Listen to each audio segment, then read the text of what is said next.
Hello, welcome to Risk Minds International. I'm Liz McKean, and with me is Cosimo Pacciani, who's the Chief Risk Officer for European Stability Mechanism. Cosimo, welcome to you too. Thank you much. So look, what do you think are the biggest threats out there to contagion at the moment? Well, I would say, first of all, I think it's important to make discrimination from a series of contagion risk events that may happen in the market. Say in academia and the history of finance, there always been a kind of differentiation between cluster of events and big events, big ones, like pretty much is a clustering of little events affecting different institutions, or maybe some affecting a big one, like for example the case of Lehman in 2008.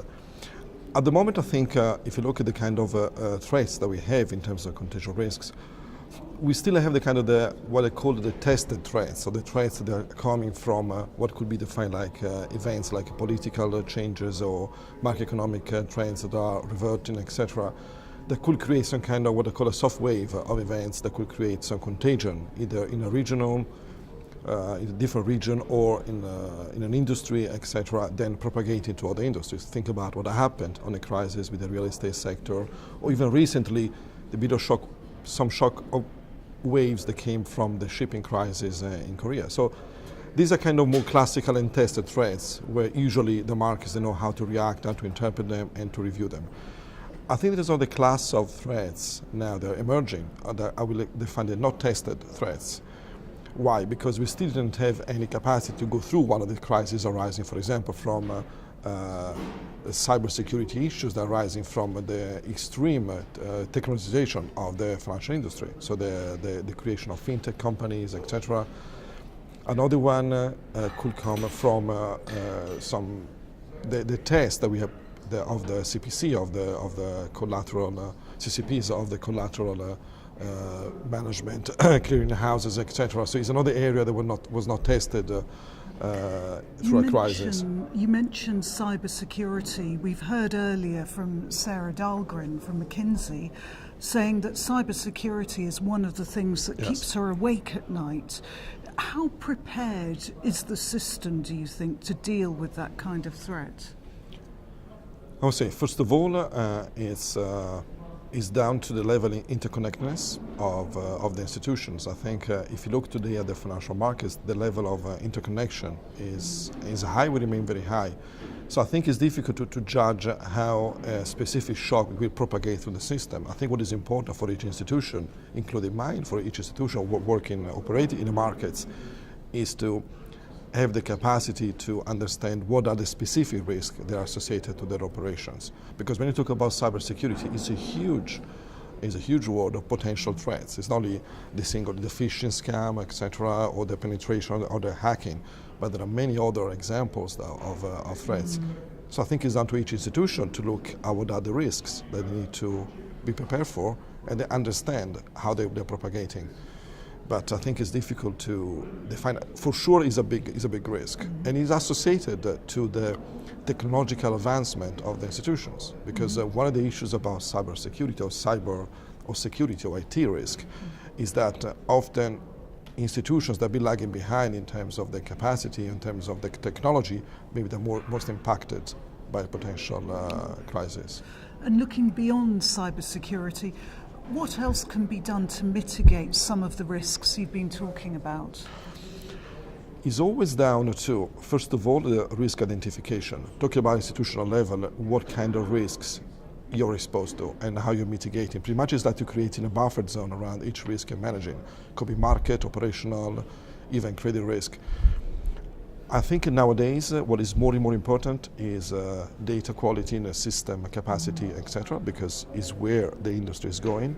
So I think in terms of capacity building to deal for the kind of crisis is also to have the capacity to have the right data and information to take the right decision. Because in the past, at least in my experience, this was where the problem often lied. It was not the awareness of a crisis arriving, but the capacity to take the right decision with the right amount of information and right data, or using the right systems. You mentioned the political situation earlier. Obviously, a huge one with uncertainty is Brexit. To what extent could that pose a contagion risk in the financial system? Well, on the days after the Brexit vote, it didn't seem that the market reacted like this was perceived like a big contagion risk factor. For sure, before there was a lot of attention and scrutiny about the potential outcomes and the different directions in which the markets could go.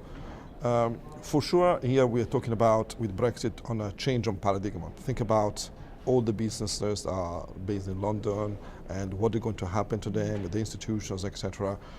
So more the contagion risk is, I would define it like a transformation risk.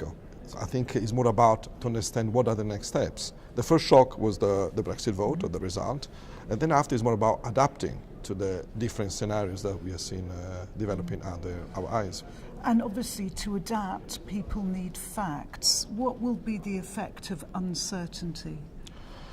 We thrive on uncertainty. Professor, especially if you work in risk management, this is what you have to deal with.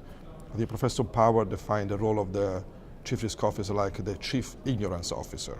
So, I like this definition because it's really about the fact that we deal with uncertainty, and our role is to, for each institution or organization or bank we're working on, is to understand what kind of buffer I need to create to protect my institution. Is a buffer based on in terms of financial capacity, so in terms of liquidity, etc. Is often a buffer based on operational capacity. Because I think nowadays you will see that more and more of the impact of a contagion crisis on institutions is not coming directly on what we define as traditional. Obviously, it could be a market risk volatility, it could be liquidity crisis, but it's also about understanding what are the boundaries between the different risk disciplines. So how much operational risk management I need more to protect my institution from a market risk event, or from a liquidity risk event, or from a credit risk event. And of course, regulation has a big role to play. That's something people are talking about a lot at the moment. Are the regulators doing enough, do you think? Well, if you see the reaction of the markets, we mentioned Brexit, American elections, you can mention many other events. I'm talking about political risk events because they're easier to detect and also because usually when it happens you can detect and do good work understanding. If you see the aftermath, it looks like the markets and also the institutions react in a way which is kind of risk were mitigated, were not kind of particular spillovers, etc. From a regulatory point of view, I think we are a completely different place when we were. Let's talk about my career. I always think about 1999 long-term capital management, this kind of events. We are in a completely different spot now, even from 2008. We have financial buffers in institutions. I also work for an institution that represent like a safeguard around the Euro member states, and there are tools and instruments. First of all, to resolve some of the propagation of the crisis we had in the past. For example, the vicious circle from a banking crisis to the sovereign crisis. Now there are measures, especially in Europe, that are resolving this aspect and breaking this cycle. And all the central banks, I think, demonstrated the capacity and willingness to support, to resolve problems and to stop the contagion crisis. All right, well, Cosimo Pacciani, thank you so much for joining us. Thank you very much.